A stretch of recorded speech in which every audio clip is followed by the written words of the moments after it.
உலக உயிர்கள் வீடு பேறு பெறுவதற்கு சாதனமாக, பிறவிக் கடலிலிருந்து கரையேறுவதற்கு துணையாக, பெரும் துறையாக விளங்கும் தலம் ஆதலின் பெருந்துறை எனப் பெயர் பெற்றது. இன்று மக்களால் ஆவுடையார் கோயில் என்று வழங்குகிறது.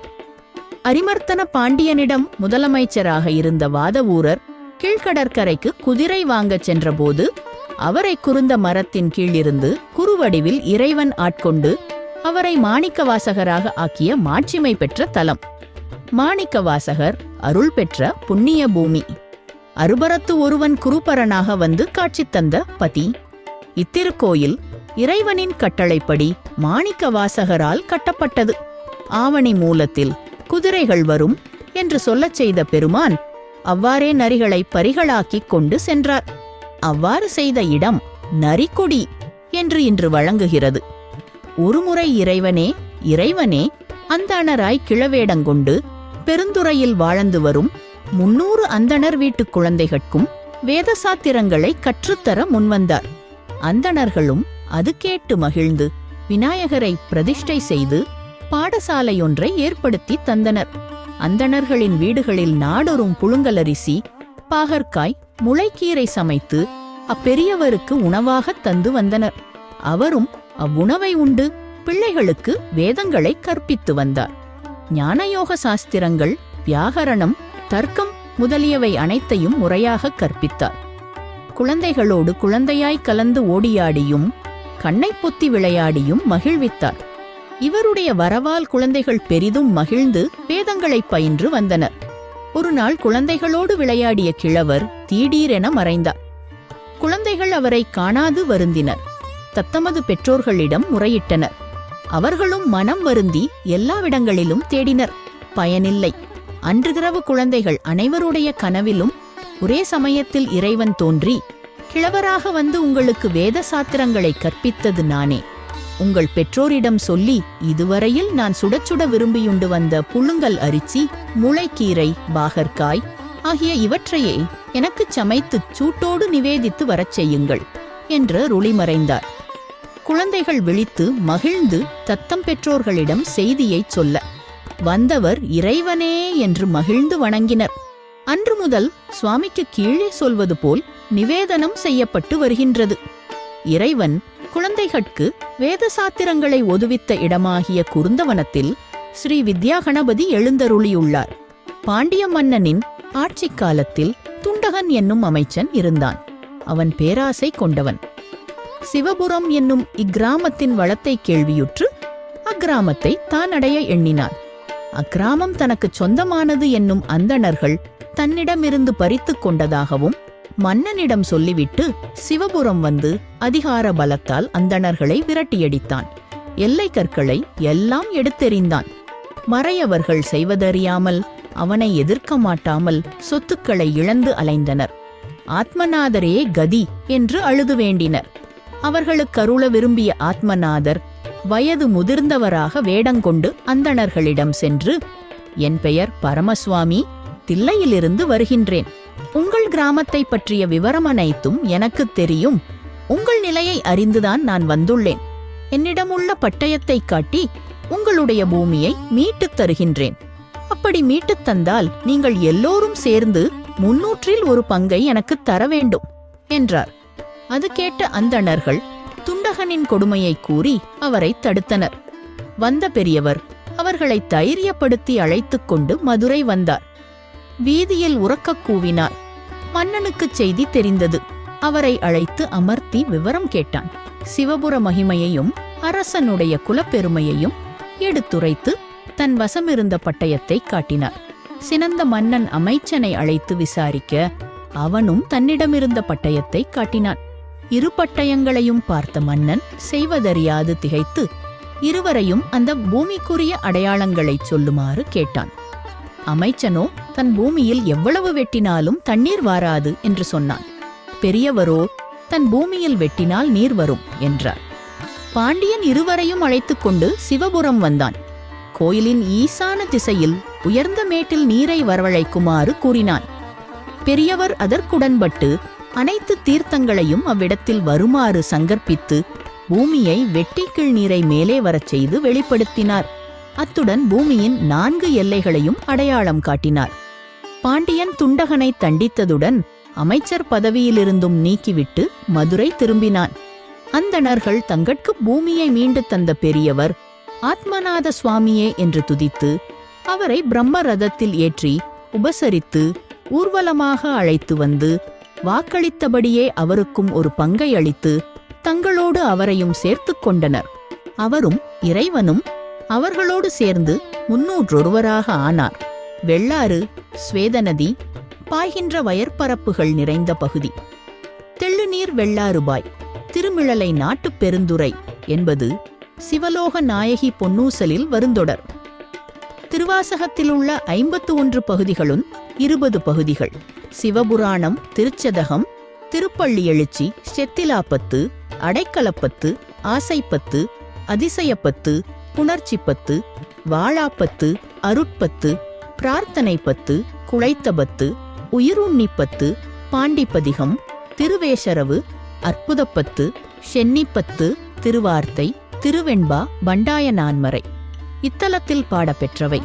வாதவூரரை மணிவாசகராய் மாற்றிய இத்திருப்பெருந்துறைக்கு 18 திருநாமங்கள் வழங்கப்படுகின்றன. அவைகளாவன: 1. திருப்பெருந்துறை, 2. குருந்தவனம், 3. சதுர்வேதபுரம், 4. சிவபுரம், 5. ஞானபுரம், 6. திரிமூர்த்திபுரம், 7. தென்கயிலை, 8. தேசுவனம், 9. பராசத்திபுரம், 10. பவித்திரமாணிக்கம், 11. யோகபீடம், 12. ஆளுடையார் கோயில், 13. உபதேசத்தலம், 14. அநாதிமூர்த்த தலம், 15. ஆதிகயிலாயம், 16. சதுர்வேதமங்கலம், 17. தட்சிணகயிலாயம், 18. யோகவனம் என்பனவாம். இத்தலத்தில் ஆத்மநாத சுவாமிக்கும் 18 திருநாமங்கள் வழங்கப்படுகின்றன. அவை: 1. ஆத்மநாதர், 2. பரமசுவாமி, 3. திருமூர்த்தி தேசிகர், 4. சதுர்வேதபுரீசர், 5. சிவ்யோகவனத்தீசர், 6வது குந்தகவனேசர், 7வது சிவக்ஷேத்திரநாதர், 8வது சன்னவனேசர், 9வது சன்னவநாதர், 10வது மாயபுரநாயகர், 11வது விப்ரதேசிகர், 12வது சப்தநாதர், 13வது பிரகத்தீசர், 14வது திருதசதேசிகர், 15வது அசுவநாதர், 16வது சிவபுரநாயகர், 17வது மகாதேவர், 18வது திரிலோககுரு என்பன. மற்றும் ஷடாராதனர் என்ற பெயரும் உண்டு. சிவாலயங்கள் பெரும்பாலும் கிழக்கு நோக்கியிருக்கும், சில மேற்கு நோக்கியிருக்கும். ஆனால் குருமூர்த்தமாக அமைந்த இத்திருக்கோயில் தெற்கு நோக்கி உள்ளது.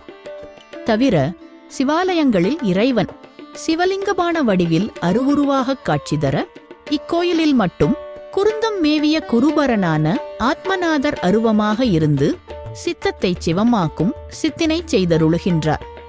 ஆவுடையார்க்கு பின்புறச் சுவரில் 27 நட்சத்திர தீபங்களும் அதற்கு மேல் சூரிய சந்திர அக்கினி என்ற 3 தீபங்களும் சுடர்விடுகின்றன. சுவாமி திருமுன்பு அமுத மண்டபத்தில் உள்ள படைகல்லில் புழுங்கல் அரிசி அன்னத்தை ஆவி புலப்பட பரப்பி அதைச் சூழ தேங்குழல், அதிரசம், அப்பம், வடை முதலானவற்றை வைத்து நிவேதனம் செய்து தீபாராதனைகள் முறைப்படி செய்யப்படும். யோகாம்பிகை கோயில் ஆத்மநாத சுவாமியின் கருவறைக்கு வடமேற்கில் முதல் பிரகாரத்தில் யோகாம்பிகை கோயில் உள்ளது. இக்கோயிலின் உள்ளே யோகபீடமும் அதன் மேல் அம்பிகையின் பாதங்களும் உள்ளன. அம்பிகை அரூபமாக இருப்பதால் அம்பிகைக்கு திருவுருவம் இல்லை. கோயிலின் தெற்குப்புறத்தில் உள்ள கருங்கல் பலகணி வழியாக தரிசனம் செய்ய வேண்டும். இக்கோயிலை வலம் வர பிரகார அமைப்பு இருக்கிறது. திருப்பரங்குன்ற திருப்புகழில் அருக்கு மங்கையர் என்று தொடங்கும் பாடலில் வழியடியர் திருக்குறுந்தடி அருள் பெற அருளிய குருநாதர் என்று ஆத்மநாத சுவாமி போற்றப்படுகிறார். இத்தலம் வனம், தலம், புறம், தீர்த்தம், மூர்த்தி, தொண்டர் எனும் 6 சிறப்புகள் அமைந்தது. அவை: 1. வனம், குருந்தவனம், 2. தலம், தீர்த்தத்தலம், 3. புறம், சிவபுரம், 4. தீர்த்தம், தீர்த்தமாம் பொய்கை, 5. மூர்த்தி, ஆத்மநாதர், 6. தொண்டர், மாணிக்கவாசகர். கொடுங்கைகளின் அழகுக்கு பெயர் பெற்ற கோயில். பண்டை நாளில் ஸ்பதிகள் கோயில் கட்டுவதற்கு உடன்படிக்கை எழுதுங்கால் ஆவுடையார் கோயில் கொடுங்கைகளைப் போல தங்களால் அமைக்க முடியாது என்பதை குறிக்கும் வகையில் ஆ உடையார் கோயில் கொடுங்கைகள் நீங்களா என்று எழுதும் வழக்கம் இருந்ததாம். முன்மண்டபத்தின் மேற்புறக் கொடுங்கையின் மேலே ஒரு குரங்கும் கீழ் நோக்கியவாறு, ஒரு உடும்பும் மேல் நோக்கியவாறு செதுக்கப்பட்டிருப்பதை காணலாம். இது அலைபாயும் குரங்கு மனத்தை அடக்கி ஆத்மநாதரின் திருவடியில் உடும்பு பிடிபோல நிறுத்தி அவருடைய திருவடிகளைச் சிக்கென பிடித்து உய்வு பெற வேண்டுமென்னும் எண்ணத்துடன் உள்ளே செல்க என்று உணர்த்துவதாக உள்ளது. அடுத்துள்ளது பெரிய மண்டபம். இது ரகுநாத பூபால மண்டபமாகும். அற்புதமான வேலைப்பாடுடைய பெரிய மூர்த்தங்களை கொண்டது.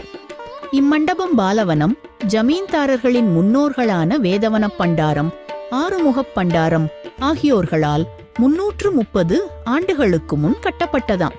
ரகுநாத பூபால மண்டபத்தின் இடதுபுறத்தின் சிவானந்த மாணிக்க வாசகர் சந்நிதி உள்ளது. தியாகராஜ மண்டபம். அக்கினி தீர்த்தத்திற்கு வடக்கே பிரகாரத்தின் வடகோடியில் தியாகராஜ மண்டபம் இருக்கிறது.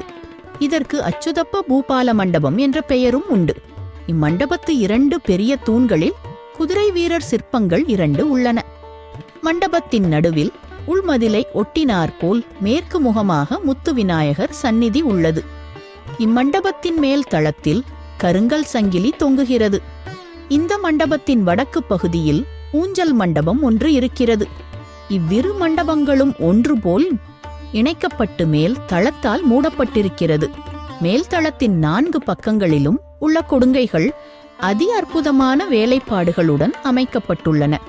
வடகிழக்கு பகுதியில் உள்ள கொடுங்கையில் சில துளைகளை காணலாம். இத்துளைகள் கொடுங்கையின் கனம் எவ்வளவு என்பதை அறிய துணையாகின்றன. கொடுங்கையின் கனம் சுமார் 1 அங்குலம். ஊஞ்சல் மண்டபம். தியாகராஜ மண்டபத்திற்குள்ளே வடக்கு புறத்தில் ஊஞ்சல் மண்டபம் அமைந்திருக்கிறது. உயரமான மேடை மேல் இம்மண்டபம் உள்ளது. ஆனி மாதத்திலும் மார்கழி மாதத்திலும் நடைபெறும் திருவிழாக்களில் 3ஆம் நாள் விழாவில் மாணிக்க வாசகர் இங்கே எழுந்தருளிக் காட்சி வழங்குவது வழக்கம். வசந்த மண்டபம். 3ஆம் பிரகாரத்தில் கிழக்கு பகுதியில் வெளிமதிலை ஒட்டி திருமாளிகை பத்தி மண்டபம் உள்ளது. மடப்பள்ளிக்கு தெற்கே திருமாளிகை பத்தியில் வசந்த மண்டபம் இருக்கிறது. இம்மண்டபத்தின் நடுவில் ஒரு மேடையும் அதனைச் சுற்றி நீராழியும் உள்ளன. இந்த மேடைக்கு வடக்கே வசந்த விநாயகர் எழுந்தருளி உள்ளார். ஆனி மார்கழி மாத விழாக்களில் 5ஆம் திருநாள் விழாவன்று மாணிக்க வாசகர் இம்மண்டபத்தில் எழுந்தருளி காட்சி வழங்குவது வழக்கம். இதற்கு தெற்கே திருமாளிகை பத்தியில் நெற்களஞ்சிய அறைகளும் அரிசி களஞ்சிய அறைகளும் உள்ளன. பஞ்சாட்சர மண்டபம். 3ஆம் பிரகாரத்தில் 2ஆம் கோபுரவாயிலை ஒட்டினாற்போல் பஞ்சாட்சர மண்டபம் இருக்கிறது. இதற்கு கனகசபை என்ற பெயரும் உண்டு. இம்மண்டபம் நடுவில் சதுர அமைப்பும் 4 புறமும் தாழ்வார அமைப்பும் கொண்டிருக்கிறது. நடுப்பகுதியில் உள்ள தூண்களில் குதிரைச்சாமி என்ற அசுவநாத சிற்பமும் பாண்டிய மன்னன் சிற்பமும் மாணிக்க வாசகரின் அமைச்சர் கோலச்சிற்பமும் குறும்பர்கோன் சிற்பமும் உள்ளன. புவனம், தத்துவம், கலை என்ற 6 அத்துவாக்களும் கட்டங்களாக இம்மண்படத்தின் மேல் தளத்தில் மந்திரம், பதம், வண்ணம் அமைத்துக் காட்டப்பெற்றுள்ளன. மேல்தளத்தை ஒட்டியமைந்த ஒரு சரத்தில் 301 சிற்பமும் நம்பிமார் ஒருவர் சிற்பமும் உள்ளன. தில்லை மண்டபம். 2ஆம் பிரகாரத்தின் தெற்கு பகுதியில் முதல் கோபுர வாயிலை ஒட்டினாற்போல் தில்லை மண்டபம் இருக்கிறது. இதற்கு நடன சபை என்ற பெயரும் உண்டு. மண்டபத்தின் 2 தூண்களில் பதஞ்சலி, வியாக்கிரபாத்தர் சிற்பங்கள் உள்ளன.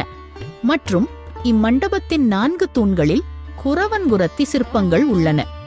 இவை உலகப் புகழ் பெற்ற அதி அற்புதமான சிற்பங்கள்.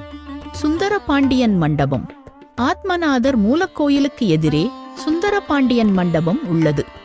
இம்மண்டபத்தில் தெற்கு புறத்தில் உள்ளது பிரதான வாயில். இவ்வாயில் வழியாக உள்ளே நுழைவது வழக்கத்தில் இல்லை. உற்சவ மாணிக்கவாசகரை வணங்கிய பிறகு இம்மண்டபத்தின் மேற்கு கர்ணத்துவார வழியாகச் சென்று ஆத்மநாதரை வழிபடுவது வழக்கமாக உள்ளது. வலமாக வரும்போது சுவரில் காணப்படும் வண்ண ஓவியங்கள் மிக பழமையானவை, அழிந்த நிலையில் உள்ளன. வண்ண ஓவியங்களில் ஒன்று அண்டரண்டபட்சியின் வண்ண ஓவியம். இப்பறவை 2 யானைகளை ஒரு சேர தூக்கும் அளவுக்கு வலிமையுடைய பறவையாக திகழ்ந்ததாகச் சொல்லப்படுகிறது. அடுத்துள்ளது ராஜகோபுரம். முன்பு 5 நிலைகளாக இருந்ததை மாற்றி 7 நிலைகளாக்கி திருப்பணி செய்யப்பட்டுள்ளது. நெடிதுயர்ந்த ராஜகோபுரம் தொலைவில் வரும்போதே வா என்று அழைக்கும் வான்கருணை. சான்றான ஆத்மநாத ஸ்வரூபத்தின் ஸ்தூல அடையாளம். ராஜகோபுர வாயிலின் இடப்பக்கத்தில் சுவரில் வள்ளல் பச்சையப்பர் இக்கோயிலுக்கு வைத்துள்ள தர்மத்தை பற்றிய சாசன கல்வெட்டு பதிக்கப்பட்டுள்ளது. அதில் உள்ள விவரம் வருமாறு: ஆவுடையார் கோயிலில் காஞ்சிபுரம் பச்சையப்ப முதலியாருடைய தர்மம் சகலருக்கும் பிரசித்தியாகத் தெரியும் பொருட்டு நிரந்தரமான ஞாபகத்தின் பொருட்டுச் செய்ய விளம்பரமாவது. இறந்து போன புண்ணிய புருஷராகிய மேற்படி பச்சையப்ப முதலியார் அவர்களால் வைக்கப்பட்டிருக்கும் லட்சம் வராகனுக்கு வரப்பட்ட வட்டி பணத்தின் இன்னும் ஆவுடையார் கோயிலில் சாயரக்ஷை கட்டளை தர்மமானது. கனம் பொருந்திய சுப்ரீம் கோர்ட் கவர்மெண்ட் அதிகாரிகளால் தர்ம விசாரணை கர்த்தர்களாக நியமிக்கப்பட்டு சென்னப்பட்டினத்தில் இருக்கும் இந்து சபையார் அவர்களுடைய உத்தரவின்படி சாலிவாகன சகாப்தம் 1764 வருஷத்து சரியான சுபகிருது முதல் வருஷம் கராலூய 120 வராகன் செலவுள்ளதாக நடந்து வருகின்றது. மேற்படி மூலதனம் சுப்ரீம் கோர்ட் அதிகாரிகளுடைய உத்தரவின்படி சென்னப்பட்டணத்தில் இருக்கும் ஜெனரல் ட்ரெஜரி என்னும் கவர்மெண்டாருடைய பொக்கிஷத்தில் வைக்கப்பட்டிருக்கின்றது. மேற்படி தர்மம் கிரமமாக நடவாவிட்டால் தர்மத்தில் ஸ்ரத்தையுள்ளவர் மேற்படி சபையாரவர்களுக்கு தெரியப்படுத்த வேண்டியது. இக்கோயிலில் கலாத்வா, தத்துவாத்வா, புவனாத்வா, வர்ணாத்வா, பதாத்வா, மந்திராத்வா முதலிய 6 ஆத்வாக்களை குறிக்கும் வகையில் 6 வாயில்கள், 6 சபைகள் உள்ளன. அவை 1 கனக சபை, 2 நடன சபை, 3 தேவசபை, 4 சத்சபை, 5 சிற்சபை, 6 ஆனந்த சபை என்றழைக்கப்படுகின்றன. கனக சபை 81 தீபங்களால் அலங்கரிக்கப்பட்டுள்ளது. நர்த்தன சபை நடன/நிறுத்த சபை. பதஞ்சலி வியாக்கிரபாதர்கள் பெருமானிடம் கருணையை வேண்டி பெற்ற இடம் 224 புவன தீபங்களையுடையது. தேவசபை சூரனிடம் பயந்த தேவர்கள் தவஞ்செய்த இடமாகச் சொல்லப்படுவது. இதை சுந்தரபாண்டிய மண்டபம் என்பர். இங்கு ஏகாத்ச மந்திரங்கள் 11 தீபங்களாக உள்ளன. சத்சபையில் 36 எண்ணுடைய தத்துவ தீபங்கள் பிரகாசிக்கின்றன. சிற்சபையில் அகர முதலான 51 எண்ணுடைய தீபங்கள் திகழ்கின்றன. ஆனந்த சபையில் கருவறை, பஞ்சகலைகள் என்னும் சுடர் பிரகாசிக்கிறது. இவ்வாறு இத்திருக்கோயிலில் தத்துவம் அனைத்தும் தீப வடிவங்களாகவே வைத்துக் காட்டப்பட்டுள்ளன. முதல் உள்கோபுரத்தை கடந்து சென்றால் அடுத்து உள்ளது பஞ்சாட்சர மண்டபம். இதை கனகசபை என்பர். 300 ஆண்டுகளுக்கு முன் கட்டப்பட்டதாம். கொடுங்கைகளை அழகாக பெற்றுள்ள இம்மண்டபத்தின் மேற்புறச் சுவரில் எண்ணற்ற புவனங்களை குறிக்கும் அட்சரங்கள் செதுக்கப்பட்டுள்ளன. இங்குள்ள தூண் ஒன்றில் இருதலைகளும் ஓருடலும் கொண்டு பின்னிய நிலையிலுள்ள பாம்பும், சாமுத்திகா லட்சணத்தை காட்டும் பெண் முதலான சிற்பங்களும் உள்ளன. இங்குள்ள தூண் ஒன்றில் நவக்கிரகங்கள் கல்லில் அடித்து வைக்கப்பட்டுள்ளன. தனியாக இக்கோயிலில் நவக்கிரகங்கள் இல்லை. சந்நிதி மேற்புறத்தில் 27 நட்சத்திர வடிவங்களும் கல்லிற் செதுக்கப்பட்டுள்ளன. சந்நிதியில் வெளிச்சுவரில் வண்ண ஓவியத்தில் ஸ்பரிச, உபதேச, திருவடி தீட்சை ஓவியங்கள் உள்ளன. அடுத்தது நிறுத்த மண்டபம், நடன சபை, நர்த்தன சபை. இதில் குறவன், குரத்தி சிலைகள் அற்புதமான கலையழகு. தலைக்கொண்டை முதல் ஒவ்வொரு உறுப்பையும் கைவிரல் ரேகைகள், கூடத்தோல்லா வாகத் தெரியும் வண்ணம் செதுக்கியுள்ள கைவண்ணம், வேடனின் நளினத் தோற்றம், இவ்வாறே வலதுபுறம் காட்சி தரும் வேடன் வேடுவச்சி சிற்பங்கள், அற்புதமான கலையழகு கருவூலங்கள். வாயிலை கடந்து உட்புகுந்தால் அடுத்து வருவது தேவசபை, சுந்தரபாண்டிய மண்டபம். சுந்தரபாண்டிய மன்னனால் புதுப்பிக்கப்பட்டதாலின் இப்பெயர் பெற்றது. இடப்பால் பிராகாரத்தில் மாணிக்க வாசகர் உற்சவ மூர்த்தி சந்நிதி. இப்பெருமானை தரிசித்து விட்டுத்தான் மூலவரை தரிசிக்க செல்ல வேண்டும் என்பது இக்கோயில் மரபு. சுவாமியைப் போலவே அம்பாளும் தெற்கு நோக்கிய சந்நிதி, சுவாமியைப் போலவே அம்பாளும் அருவம்தான். ஸ்ரீ யோகாம்பாள் சந்நிதியில் திருமேனி இல்லை. சததள பத்ம பீடத்தில் 100 இதழ்கள் கொண்ட தாமரையாகிய பீடத்தில் யோகாம்பாளின் திருவடிகள் மட்டுமே தங்கத்தாலான யந்திர வடிவமாக உள்ளன. முன்புறமுள்ள கல் ஜன்னல் வழியாகத்தான் தரிசிக்க வேண்டும். அடுத்த தரிசனமாக தல விசேட காட்சியான குருந்தமர உபதேசக் காட்சி. கல்லில் வடித்துள்ள குருந்தமரம் கீழே இறைவன் குரு வடிவில் அமர்ந்திருக்க, எதிரில் மாணிக்கவாசகர் பவ்யமாக இருந்து உபதேசம் பெறும் காட்சி வடிக்கப்பட்டுள்ளது. ஆனித் திருமஞ்சன நாளிலும் மார்கழித் திருவாதிரையிலும் மாணிக்கவாசகருக்கு உபதேச ஐதீகம் நடக்கிறது. இங்குள்ள திருவாசக கோயிலில் திருவாசக ஓலைச்சுவடியே இருப்பது விசேடம். அடுத்த சபை சத்சபை. இங்குள்ள விசாலமான கல்மேடையில்தான் சுவாமிக்கு கைப்படாத புழுங்கல் அரிசி அன்னம் நிவேதிக்கப்படுகிறது. இதனால் இதற்கு அமுத மண்டபம் என்றும் பெயர். இங்கு புழுங்கல் அரிசி சாதம் நிவேத்தியம் சிறப்பு. அடுத்தது சிற்சபை, பூஜை செய்வோர் நிற்குமிடம். 5 பஞ்சகலைகள் தீபங்களாக காட்சி நல்குமிடம். பரமசுவாமியான ஆத்மநாதர் எழுந்தருளியுள்ள கருவறையே குருவருள் கொலுவீற்றிருக்கும் இடமே ஆனந்த சபை. ஆவுடையார் சதுரபீடம். மேலே சிவலிங்க பானமில்லை. ஆத்மநாத சுவாமி அருவமாக காட்சியளிக்கிறார். அதற்குரிய இடத்தில் தங்கத்தாலான குவளை ஆவுடையாரின் மேலே சார்த்தி வைக்கப்பட்டுள்ளது. ஆவுடையாரின் பின்னால் 27 நட்சத்திரங்களைக் கொண்டதான திருவாச்சி உள்ளது. அதன் மேலே 3 விளக்குகளை வைத்துள்ளனர். அவற்றுள் சிவப்பு அக்கினியையும் வெண்மை சூரியனையும் பச்சை சந்திரனையும் குறிக்கிறதென்பர். சுவாமிக்கு முன்னால் 2 தூங்கா விளக்குகள் சுடர்விடுகின்றன. முத்துவிநாயகர் மண்டபத்தின் மேற்கூரையில் தொங்கும் கச்சங்கிலிகள் கண்களை கவர்கின்றன. கொடுங்கைகளின் அற்புதத்தை இம்மண்டபத்திலும் காணலாம். எவ்வளவு கனமான கருங்கல்லை எந்த அளவுக்கு மெல்லியதாக இழைத்து எத்தனை மடிப்புக்கால கொண்டு வந்துள்ளார்கள் என்பதைக் கண்டு வியப்படைவதற்காக இடப்பக்கத்தின் கோடியில் 2-3 இடங்களில் துளையிட்டு காட்டியுள்ளார்கள். இத்தலத்தில் 24 தீர்த்தங்கள் இருப்பதாக சொல்லப்படுகிறது.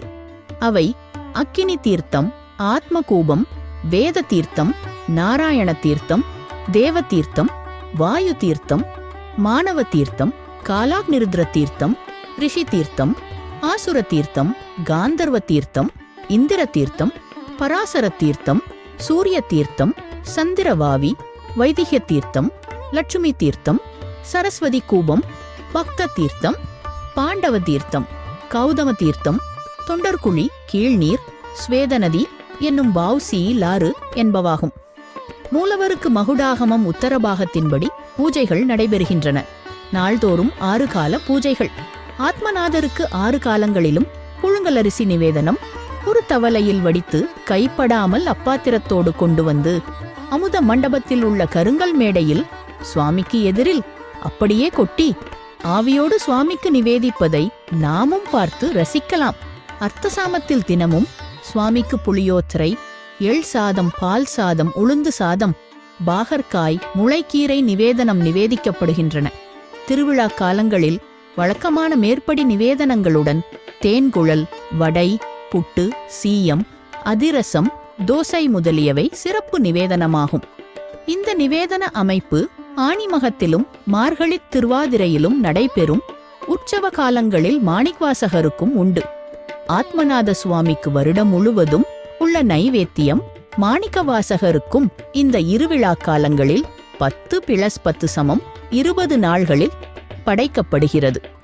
இக்கோவிலுக்கு உரிய இசைக்கருவி தவள சங்கமாகும். பூசைகளின் போது சங்கு முழங்குவர், புல்லாங்குழல், முகவீணை முதலியனவும் இசைக்கப்படுகின்றன. திருச்சின்னம் ஊதப்படுகிறது. மாலையில் கொலுமேளம் வாசிக்கப்படும். அர்த்தஜாம பூசையில் ஊஞ்சல், லாலி, கப்பல், கதவு திறக்கும் பாடல், தாலாட்டு எச்சரிக்கை முதலியன வாசிக்கப்படுகின்றன. விழா காலங்களில் உபச்சர்கள் லவண்டை அடிக்கின்றனர்.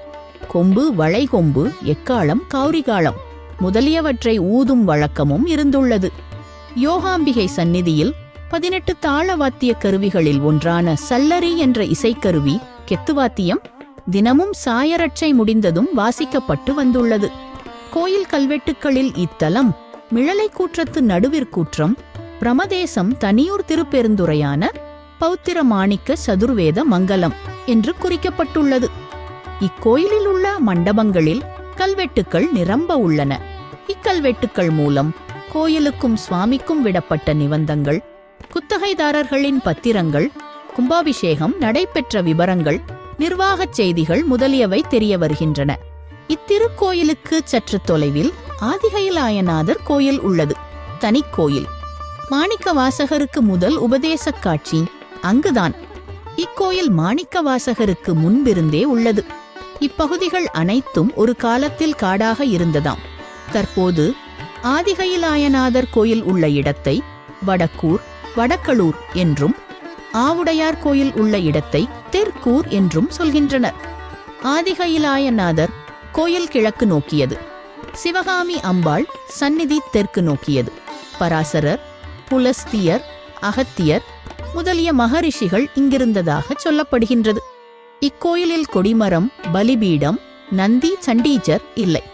பார்த்து ரசிக்க வேண்டிய சிற்பங்கள்: வல்லப கணபதி உக்கிர நரசிம்மர், பத்திரகாளி ஊர்த்துவ தாண்டவர் பிச்சாடனர், வில் ஏந்திய முருகன், ரிஷபாந்திகர், அரியர்த்தமூர்த்தி, சங்கரநாராயணர், வீரபத்திரர்கள், மாணிக்கவாசகர், அமைச்சர் கோலம், துறவுக்கோலம், அசுவநாதர், குதிரைச்சாமி, குரவன், குரத்திடுண்டி விநாயகர், உடும்பும் குரங்கும் கற்சங்கிலிகள், இரண்டே தூணில் 1000 கால்கள், 1008 ஸ்வாலயங்களில் உள்ள இறைவன், இறைவி திருவுருவங்கள், பல நாட்டுக் குதிரைச் சிற்பங்கள், 27 நட்சத்திர உருவச் சிற்பங்கள், நடனக்கலை, முத்திரை பேதங்கள், சப்தஸ்வரக் கல் தூண்கள், கூடல்வாய் நிழல் விழும் பகுதி, பசுமாட்டின் கழுத்து போல் இருப்பது தீர்த்தம்.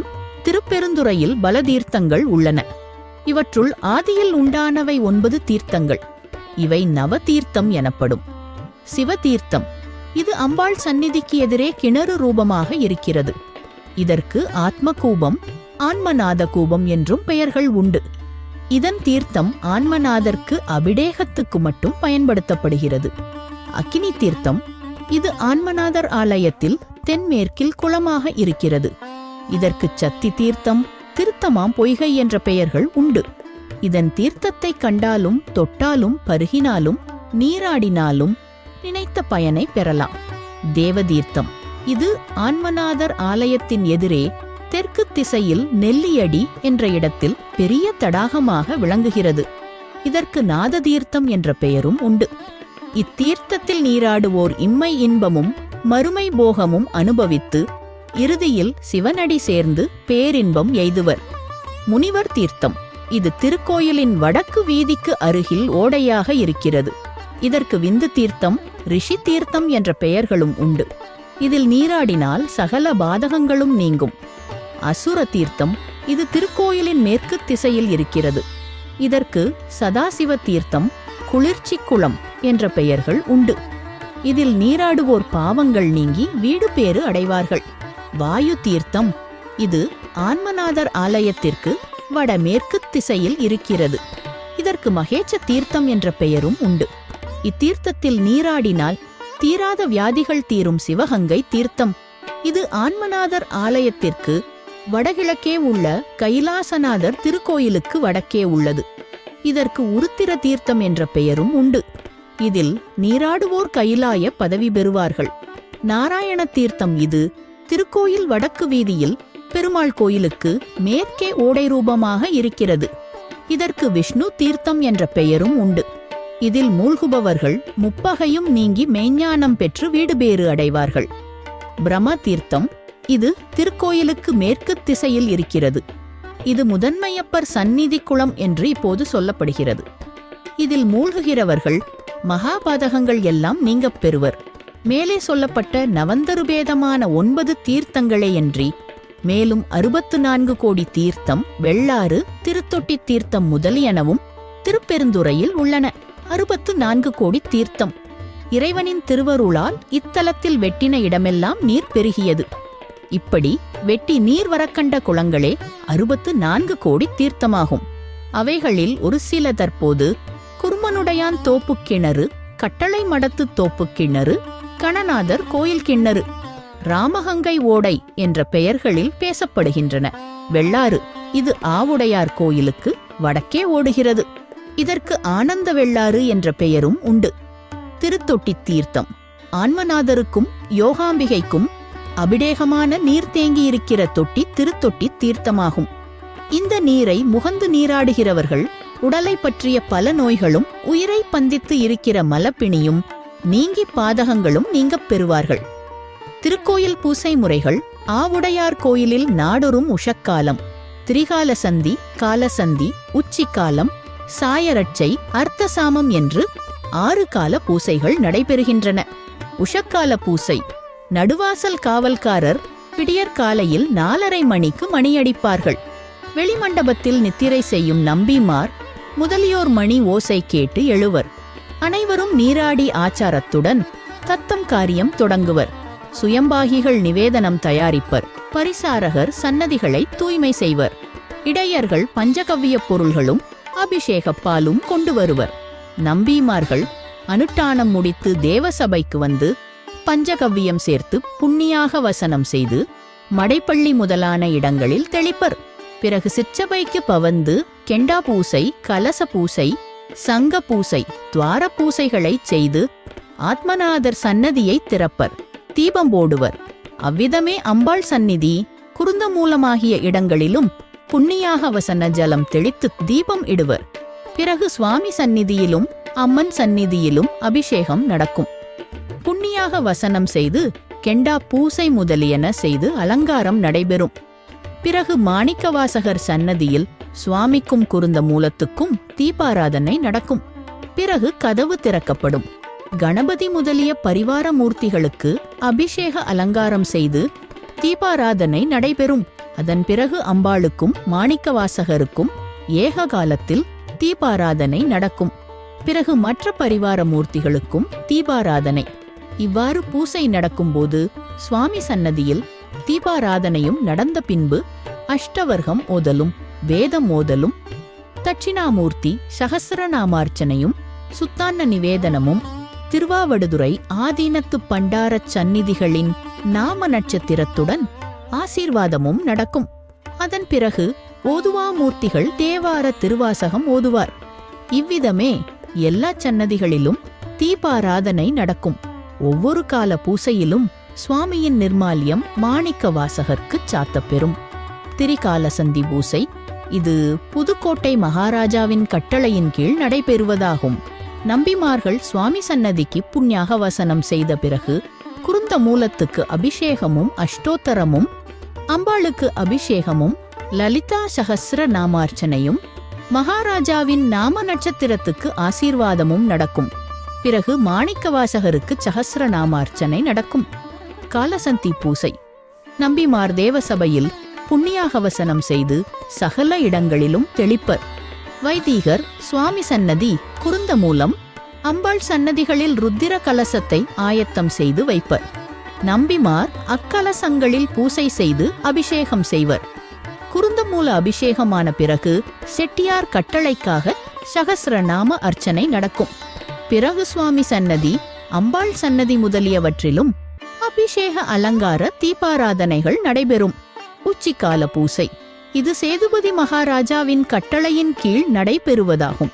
முன் சொன்னவாறே புண்ணியாக வசனம் முதலானவைகள் நடைபெறும். சேதுபதி மகாராஜாவின் நாம நட்சத்திரத்துடன் ஆசீர்வாதம் சொல்லப்படும். இக்காலத்தில் சிறப்பாக மாஷாபூபம் நிவேதனம் செய்யப்படும். சாயங்கால பூசை. நம்பிமார் முறைப்படி புண்ணியாக வசனம் செய்து சகல இடங்களிலும் தெளித்து கும்ப பூசை செய்து சன்னதிகள் அபிஷேகம் நடைபெறும். குருந்த மூலத்துக்கு தீபாராதனையான பிறகு தும்பை மாலை சாத்தி 18 நாமார்ச்சனை நடக்கும். அம்மனுக்கு லலிதா சகஸ்ரநாமார்ச்சனையும் பாயச நிவேதனமும் நடக்கும். சாயங்கால பூசையில் பச்சையப்ப முதலியார் கட்டளையின் கீழ் சுவாமிக்கு சகஸ்ரநாமார்ச்சனையும், குருந்த மூலத்துக்கு அஷ்டோத்தரமும், அம்பாளுக்கு திரிச்சதியும், மாணிக்கவாசகருக்கு அஷ்டோத்தரமும் நடைபெறும். அர்த்தசாம பூசை.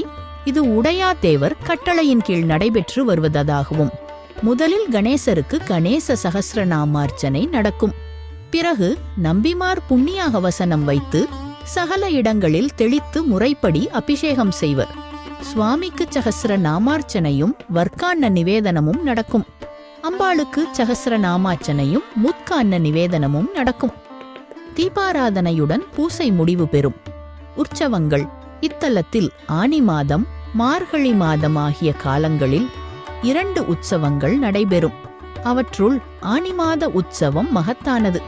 மாணிக்கவாசகர் இத்தலத்தில் உபதேசம் பெற்றுச் சிறப்பெய்தியபடியால் அவர் இறைவனோடு ஒன்றிக் கலந்த ஆணிமகத்தை ஒட்டி உற்சவம் நடக்கும். உற்சவமும் அவருக்குத்தான் நடைபெறுகின்றது. சுவாமிக்கு உற்சவம் இல்லாதபடி மணிவாசகருக்கு நடப்பதால் இதனை பக்தோத்சவம் என்று நினைக்கலாகாது. மணிவாசகர் சிவமாகவே விளங்குவதால் இதனை பிரம்மோற்சவமாகவே கூற வேண்டும். திருவிழா காலத்தில் இடபம் திருத்தேர் முதலான வாகனங்களில் மணிவாசகர் திருவுலா வருகிறார்.